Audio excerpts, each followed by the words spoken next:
중학교 2학년 여러분 안녕하세요. 오늘은 연립 1차 방정식 마지막 시간이에요. 지난 시간에 이어서 연립 방정식의 활용 두 번째 시간 가지도록 하겠습니다. 연립 방정식 활용해서 문제를 해결하는 과정을 지난 시간에 몇 가지 예제로 살펴봤는데 문제 이해하는 것이 가장 중요하겠죠. 문제를 꼼꼼하게 읽으면서 이해를 완벽히 할 때까지 읽으세요. 그런 다음에 문제의 상황에 맞게 미지수를 정하고 또 연립 방정식을 세우고 가간법이나 대입법을 이용해서 연립 방정식을 풀고 또 답을 적을 때는 그 문제 상황에 맞게끔 다시 돌아가서 답을 적은 다음에 구한 해가 문제의 뜻에 맞는지도 확인해야 되겠죠. 자, 오늘도 이어서 해볼게요. 자, 1번입니다. 작년 어느 학교의 학생은 1000명이었는데 올해에는 남학생이 6% 줄고 여학생이 4% 늘어서 995명이 되었다. 올해의 여학생 수를 구하여라. 자, 이렇게 변화량, 얼만큼 작년의 기준을 해서 늘었다. 작년 기준으로 얼만큼 줄어서 어떻게 되었다라는 변화량에 관한 문제에 대해서 할 때는 기준을 과거 시점에 두는 게 좋아요. 자, 그러니까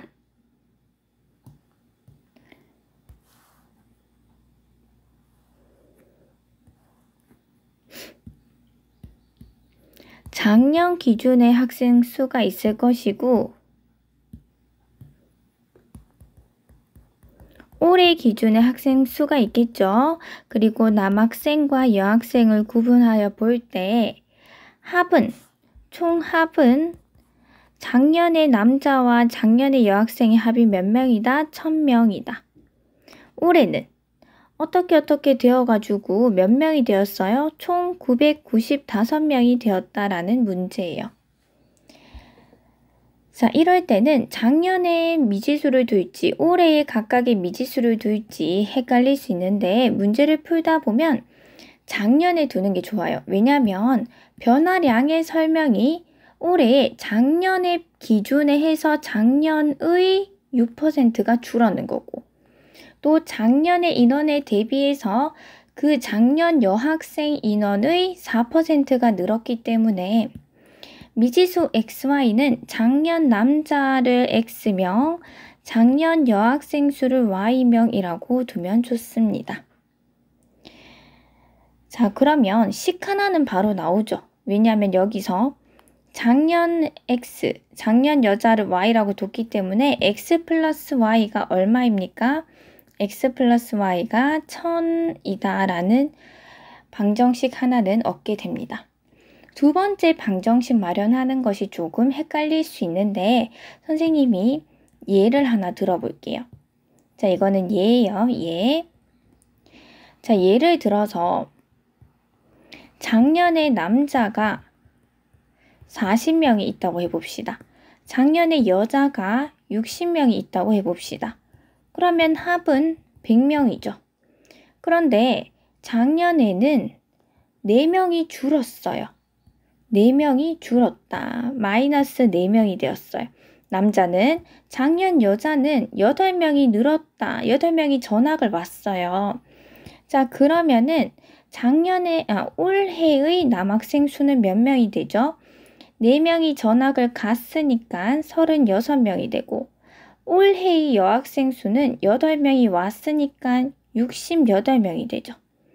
그러면 올해 총 인원은 104명이 되거든요. 그러면 일단 변화량에 의해서 식은 어떻게 세울 수 있냐면 남자의 변화량, 남변화 더하기 여학생의 변화량, 여변화를 했을 때 전체 변화에 대한 값이 나오겠죠. 남자는 어떻게 변했냐? 마이너스 4만큼 변했어요. 이거는 실제 인원들이고 변한 양은 마이너스 4가 되겠죠. 남학생은 마이너스 4가 되었어요. 여학생의 변화량은 플러스 8명이 되었어요. 이랬더니 전체 변화량은 플러스 4가 되는 거죠. 이해됐죠? 남자가 마이너스 4, 여자는 플러스 8. 이랬더니 더한 값이 플러스 4, 실제로도 플러스 4명이 변화가 되었죠. 이 변화량에 의해서 두 번째 식을 세워볼 거예요. 자, 우리의 문제로 들어가 볼게요. 올해에는 남학생이 작년에 비해서 6% 줄었어요. 작년에 인원이 몇 명이었어요? X명이었어요. X명의 몇 퍼센트? 6%가 줄었어요. 이것을 수식으로 표현하자면 X가 기준량이죠. 뭐뭐뭐뭐의 곱하기. 그러니까 X 곱하기 6%, 100분의 6이 줄었다, 마이너스 됐다. 이것이 실제 변화된 인원입니다. 그러니까 마이너스 100분의 6x가 남학생의 변화량이 되겠죠. 여학생의 변화량은 여학생이 작년에 y명이 있었어요. 그런데 y명의 몇 퍼센트, 작년 여학생 기준량으로 해서 4%가 늘었어요. 플러스가 되었어요. 이게 여학생의 변화량이죠. 그러면 플러스 100분의 4y가 되겠네요. 왜냐하면 y명의, 그러면 y, 이거 기준량의 몇 퍼센트? 100분의 4만큼 플러스 됐으니까 곱하기를 생략하면 100분의 4y. 이랬더니 전체적인 변화량이 나와야 되겠죠. 아까 전에 예를 봤을 때 전체적인 변화량이 플러스 4가 된 것처럼 전체적인 변화량은 어떻게 되었나요? 작년에는 1000명이었어요. 그런데 올해는 995명이에요. 마이너스 몇 명? 5명이 된 것이다. 라고 식 두 개를 세워줘야 됩니다. 조금 어렵죠, 여러분? 변화량을 가지고만 식을 세우는 건 어려운데 이 예를 통해서 이해를 해서 각각의 변화량을 합하면 전체 변화량이 나온다 라는 그 느낌으로 식을 잘 세워보도록 하세요. 자, 공간이 부족해서 여기 부분은 지우고요. 우리는 이제 x, y에 관한 두 개의 방정식을 모두 마련했어요. 두 번째 식이 분모의 개수들이 보이네요. 분수인 개수들이 보이기 때문에 100을 양변에 곱해서 이제 정수로 바꿔줄 거예요. 자, 그러면 마이너스 6x 플러스 4y는 마이너스 500이 되죠. 자, 이거 가지고 곧바로 해도 되나? 양변에 2로 나눌 수 있다는 것이 확연히 보이기 때문에 마이너스 3x 플러스 2y는 마이너스 250이 되어요.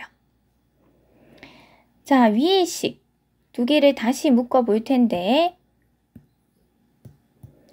이 식 하나와 이 식 하나를 연립하기 위해서는 가감법을 사용하고 싶어요. 그러면 위의 식에 2를 곱해서 y의 개수의 절대값을 맞춰줄게요.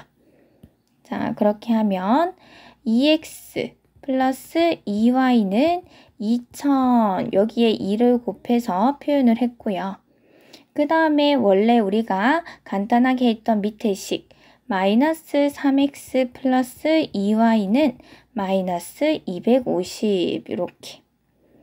자, 두 방정식을 y의 개수의 절대값뿐만 아니라 부호도 같으니까 빼주어야지 y항이 소거가 되겠죠.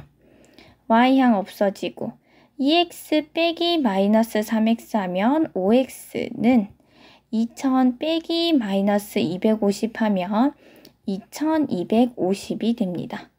따라서 양변을 5로 나누면 x는 450이 나와요.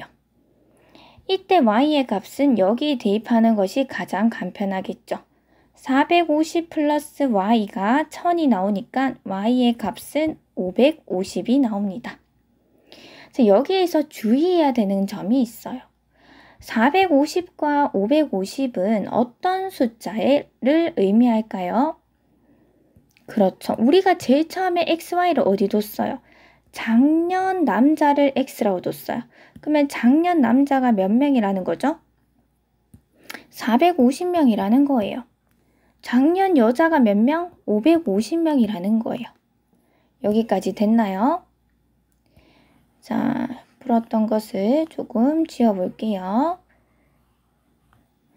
그런데 문제에서 물어보는 건 뭐냐면 올해의 여학생 수를 물어보고 있어요.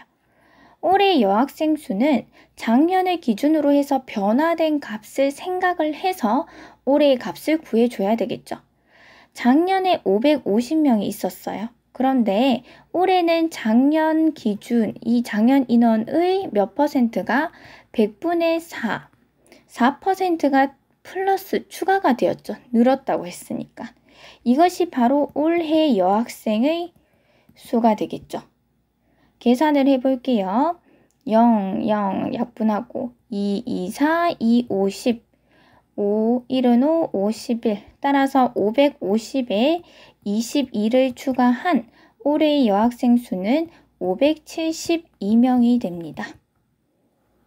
문제가 조금 함정도 있고 변화량으로 식을 세운다는 것이 조금 힘든 친구도 있겠지만 차근히 이해해 보길 바랄게요. 자, 문제 2번이에요. 원석이는 할아버지 댁에 다녀오는데 갈 때는 시속 70km로 달리는 버스를 탔고 올 때는 시속 120km로 달리는 기차를 탔더니 총 5시간이 걸렸다. 기차를 타고 온 거리가 버스를 타고 간 거리보다 30km만큼 멀다고 할 때 기차를 타고 온 거리는, 자, 여기 원석이 집이 있어요. 원석이 집. 자, 여기 할아버지 집이 있어요. 여기 할아버지 집. 할아버지 집. 자, 여기에 가는 방법이 버스를 타고 갈 수도 있고 기차를 타고 갈 수도 있나 봐요. 하지만 버스는 우리의 국도를 타고 가는 거고 기차는 기찻길을 따라서 가는 거니까 각각의 간 거리가 다를 수 있겠죠. 버스가 이동한 그 국도가 이렇다고 칩시다. 버스는 시속 70km로 달렸고요. 이렇게. 자, 그 다음에 기차를 타고 왔어요. 올 때는 기차를 타고 오는데 기차는 이렇게 기찻길이 나 있다고 칩시다. 기차는 좀 더 빠르겠죠. 시속 120km 이렇게 달리는 기차를 탔다. 자, 그리고 갈 때, 올 때는 총 5시간이 걸렸다. 기차를 타고 온 거리가 버스를 타고 간 거리보다 30km만큼 멀다고 할 때 기차를 타고 온 거리는, 지금 마지막 줄 보니까 기차를 타고 온 거리와 버스를 타고 간 거리 사이의 관계를 가르쳐줬고 또 물어보는 건 역시 기차를 타고 온 거리예요. 따라서 우리는 미지수를 기차를 타고 간 거리,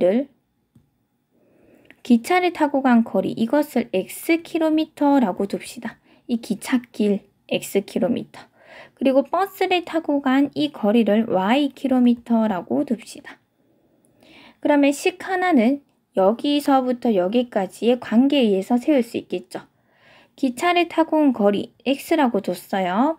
Xkm는 버스를 타고 간 거리 Y보다 플러스 30만큼 멀다 라고 식을 세울 수 있고, 두 번째 관계식은 어떻게 세울 수 있나요? 자, 여기서 보니까 갈 때 시속 70km였고 거리가 표현이 돼 있어요. Ykm라고. 올 때 시속 120km의 속력이 주어져 있고 거리 또한 우리가 Xkm라고 뒀어요. 우리는 흔히 이 문제를 거시속 문제라고도 많이 이야기하죠. 거시속, 거리와 시간과 속력 세 개 사이에는 관계가 있다는 것이었고 나머지 두 개를 알면은 하나를 구할 수 있다는 거였어요. 예를 들어 속력과 거리를 알면 뭐를 구할 수 있다? 시간을 구할 수 있다. 어떻게 구할 수 있죠? 시간은 속력분의 거리로 구할 수 있다. 그러면 갈 때 걸린 시간 더하기 올 때 걸린 시간이 총 5시간이다 라고 단위 통일도 잘 되어 있죠.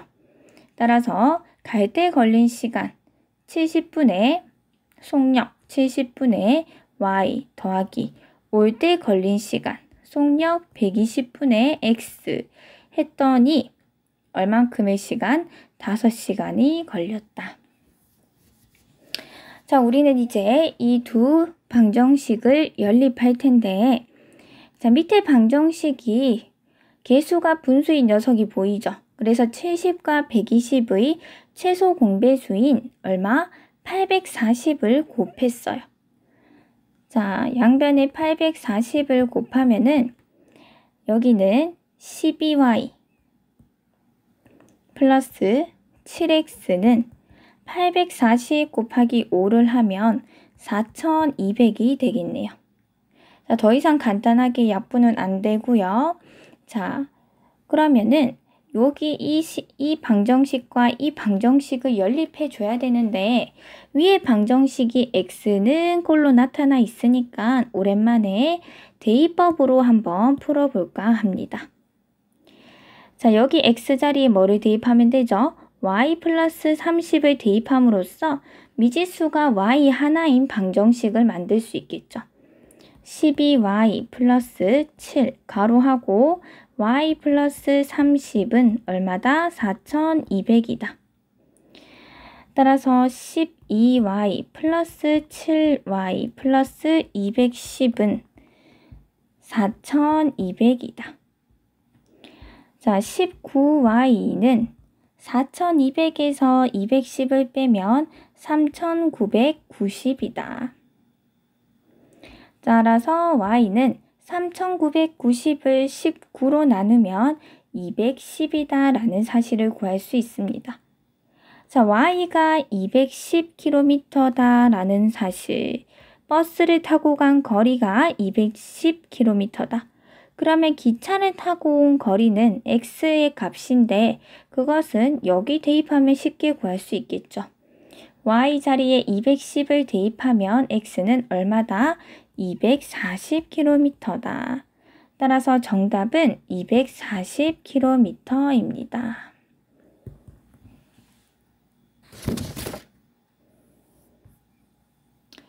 자, 문제 3번입니다.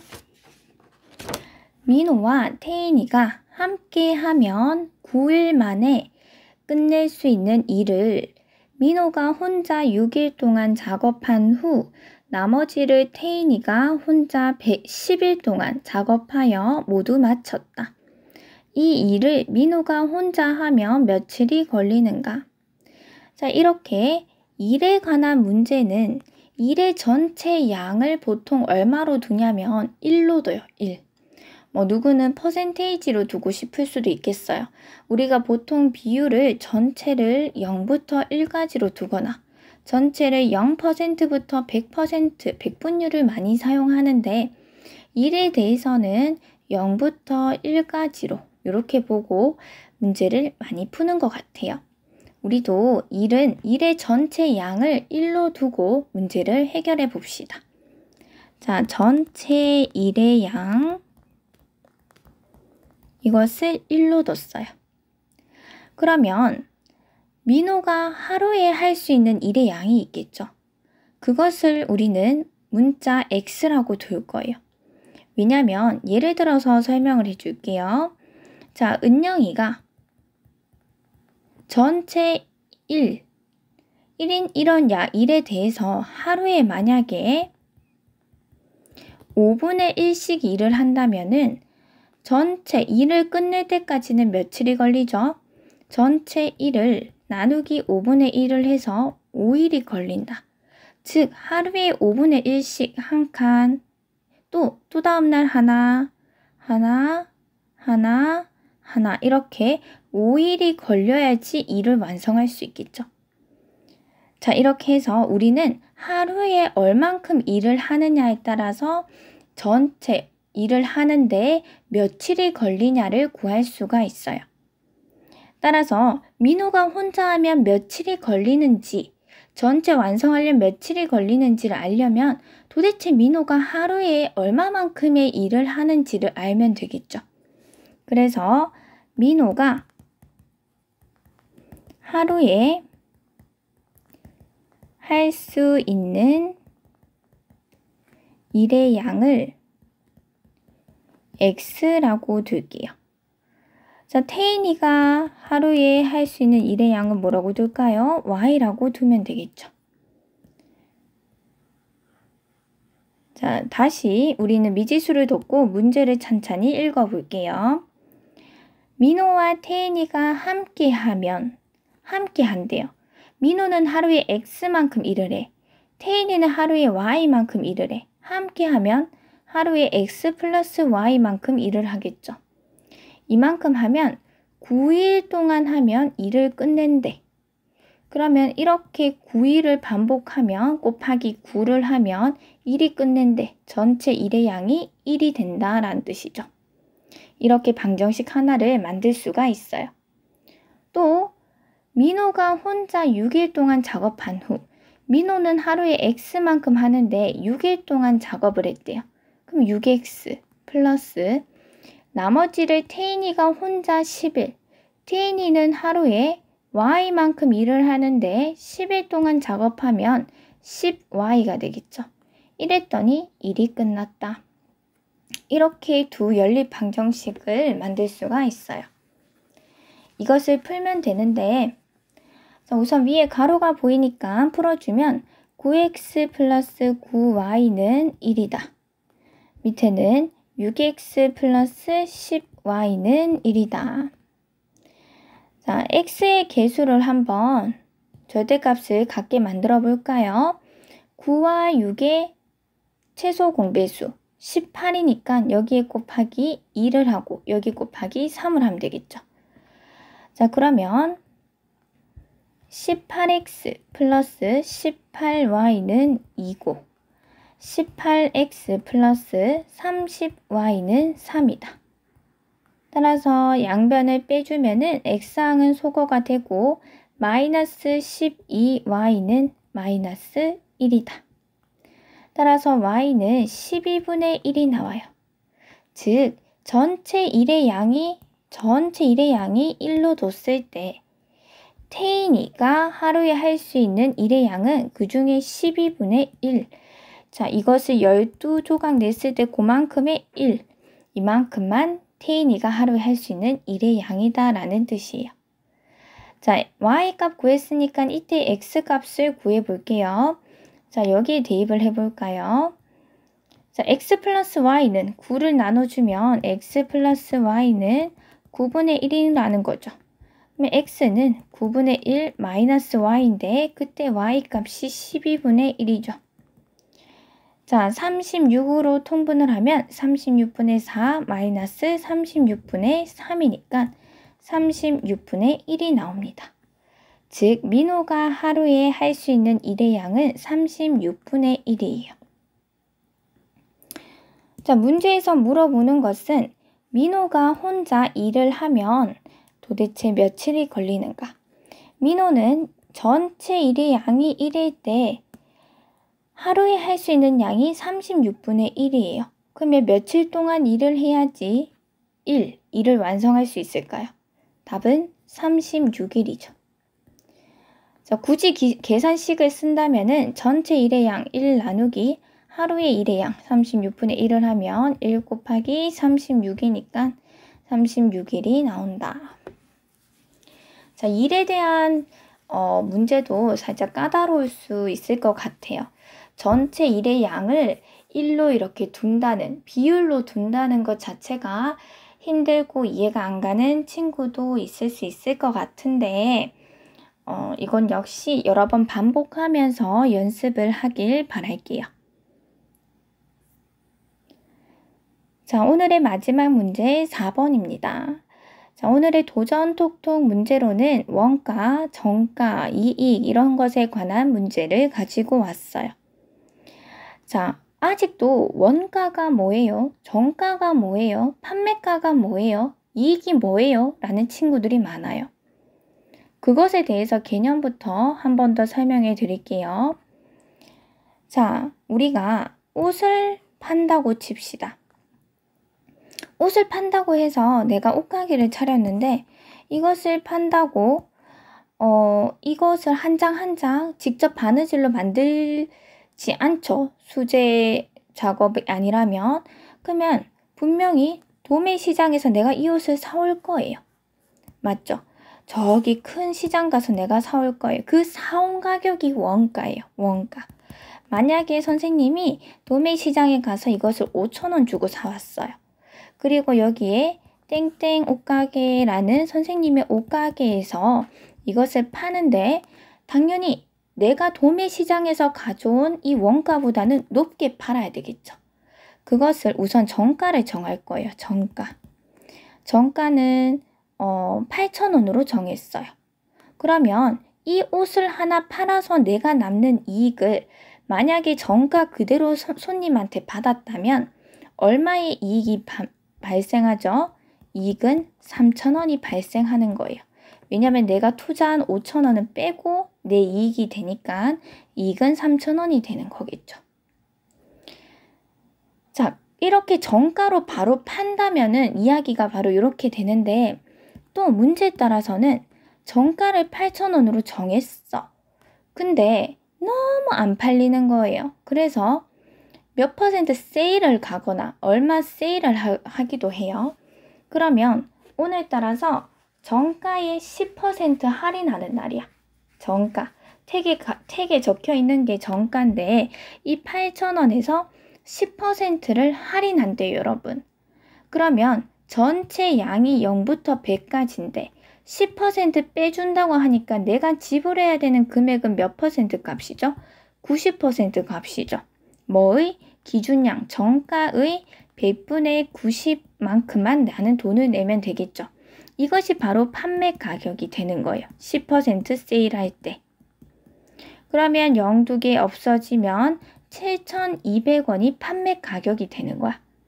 그러면 원가가 있었고 정가를 정했는데 어쨌든 장사가 안 돼서 판매 가격은 10% 세일해서 7,200원, 이게 내가 손님한테 받은 금액이잖아요.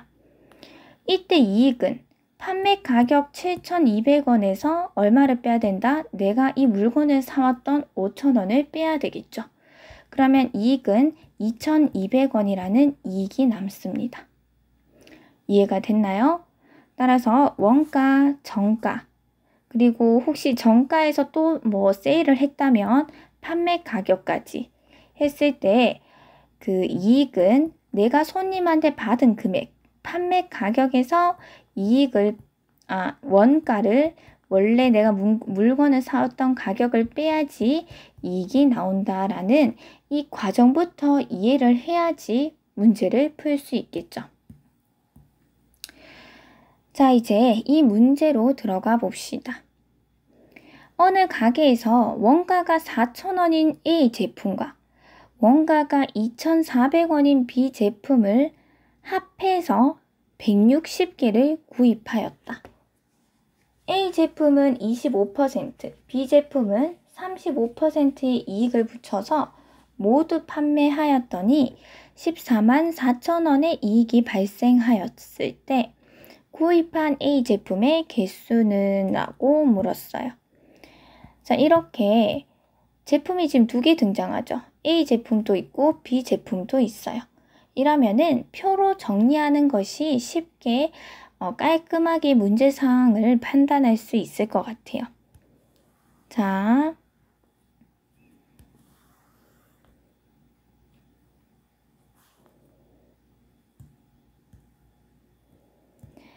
자, A 제품이 있고 B 제품이 있어요. 각각의 원가를 가르쳐 줬죠.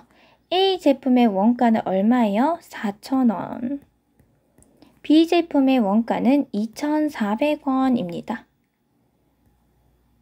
자, 그 다음에 각각의 개수는 몇 개 샀다가 안 나와요, 일단. 그런데 총 개수는 나와요. A 제품과 B 제품을 합해서 몇 개 구입했다? 160개를 구입했다. 그러면 총 얘와 얘의 개수를 더한 것은 160개가 되어요. 근데 문제에서 이거 물어보잖아요. 구입한 A 제품의 개수. 그러니까 문제에서 물어보는 게 여기 자리예요. A의 개수.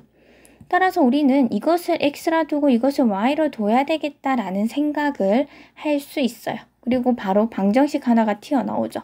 X 더하기 Y가 160이라는 사실. 자, 어쨌든 표로 몇 개를 더 정리해 볼게요. 자, A 제품에 플러스 시킨 이익은, 그러니까 4,000원짜리 원가를 4,000원에 팔 수도 없고, 그리고 더 낮은 가격에 팔 수도 없잖아. A 제품은 이 4,000원을 100%라고 봤을 때 25%의 이익을 더 붙여서 판매했대. 플러스 25% 이익을 붙였대요. B 제품은 플러스 35% 이익을 붙여서 판매했대. 그러면 도대체 한 개당 판매 가격은 어떻게 될까요? 한 개당 판매 가격. 원래 얼마짜리예요? 원래 4,000원짜리였어. 4,000원짜리에 25%를 다시 추가를 시켰어. 그러면 4,000원을 0부터 100으로 봤을 때 이 100까지가 4,000원인데 여기에서 다시 몇 퍼센트? 25% 추가를 시켰으니까 4,000원에 얼마만큼? 100분의 125%. 100%가 전체일 때 25%가 추가가 됐어. 이익을 붙였기 때문에 125%의 가격으로 난 받은 거겠죠. 그래서 판매 가격은 4,000원 곱하기 100분의 125가 되어요. 이거 계산하면 5,000원이 나옵니다. 자, 그 다음에 B 제품의 판매한 가격. 내가 2,400원 주고 도매 시장에서 사왔으니까 이것을 어떻게 판매했냐면 35%의 이익을 붙여서 판매했어. 그러면 마찬가지로 135%의 값을 내야 되겠죠. 2,400원을 기준으로 이것의 100분의 135%. 그래서 계산을 하면 3,240원이 나와요. 자, 원가가 4,000원짜리를 나는 한 개당 얼마에 팔았다? 5,000원에 팔았고, 원가가 2,400원인 제품을 나는 3,240원에 손님한테 팔았어요. 그러면 한 개당 이익은 어떻게 되죠? 내가 하나 팔면은 5,000원을 받았는데 4,000원은 내가 쓴 돈이니까 1,000원의 이익이 남겠죠. 그 다음에 B 제품은 한 개당 이익이 3,240원에서 내가 사온 2,400원을 빼면 840원이 이익이 되겠죠. 이렇게 원가, 정가, 이익 이런 거는 표로 정리하는 것이 좋아요. 그 흐름에 맞게끔. 자, 우리는 이제 우리의 목표, 연립 방정식을 만들어 봅시다. 하나는 쉽게 나왔어요. 자, A 제품의 개수를 X개, B 제품의 개수를 Y개라 했는데 총 합해서 160개를 구입했다 했으니까 X 플러스 Y는 160이라는 식이 하나 나옵니다. 또 하나는 여기 문제에 보니까 총 이익에 관해서 말해주고 있죠. 모두 판매하였더니 총 얼마의 이익이 생겼다? 14만 4천원의 이익이 생겼대. 모두 판매했대요. 그러면 한 개당 이익이 1,000원인데 1,000원짜리를 몇 개 팔았어? 모두 다 팔았으니까 X개만큼 이익이 발생했겠죠. 그래서 A 제품의 이익은 1000X가 됩니다. 한 개당 1,000원의 이익이 떨어지는데 X개만큼 팔았으니까. 그리고 B 제품의 이익은 한 개당 840원의 이익이 떨어지는데 Y개 팔았으니까 총 이익이 840Y가 됩니다. 이것은 다 합해서 모두의 이익은 14만 4천원이다 라고 이렇게 연립방정식을 만들 수 있어요. 자, 지금 두 번째 식이 너무 복잡해 보이죠? 자, 10, 0 하나씩 이렇게 약분을 하면은 100x 플러스 84y는 자, 14,400원이다. 2로 약분할게요. 50x 플러스 42y는 7,200원이다. 또 2로 약분되죠. 25x 플러스 21y는 3,600이다. 자, 그러면 첫 번째 식의 양변에 21을 곱해서 y의 개수의 절대값을 맞춰줄게요. 21x 플러스 21y는 3,360이다. 여기에 21을 곱했어요. 그리고 우리가 두 번째 식 정리한 거 25x 플러스 21y는 3,600이다. 자, 두 식을 빼면 y항이 소거가 되고 마이너스 4x는 마이너스 240이다. 맞죠? 따라서 x는 얼마예요? 60이다 라고 나오네요. 이때 y는 얼마? 100이다 라고 구할 수 있겠죠. 여기 넣으면 쉽게 나옵니다. 자, 문제에서 물어보는 것은 구입한 A 제품의 개수 어딨나요? 구입한 A 제품의 개수 이것을 물어보고 있죠. 따라서 X값이 정답이 되고 정답은 60개가 됩니다. 자, 이렇게 해서 우리 연립방정식의 활용 두 번째 시간을 가져봤는데 선생님이 조금 난이도 있는 문제도 섞어서 가지고 왔어요. 푸는데 좀 어려움을 많이 느낀 친구도 있을 것 같은데 끈기와 자신감과 화이팅 하시고 다시 또 풀어보고 이해될 때까지 또 풀어보는 그런 자세를 기대할게요, 여러분. 자, 오늘도 수고했습니다. 다음 시간에 봐요. 아, 맞다. 이게 연립방정식의 마지막 개념 강의였어요. 다음 시간에는 그 다음 단원인 함수로 이야기를 가지고 올게요. 안녕.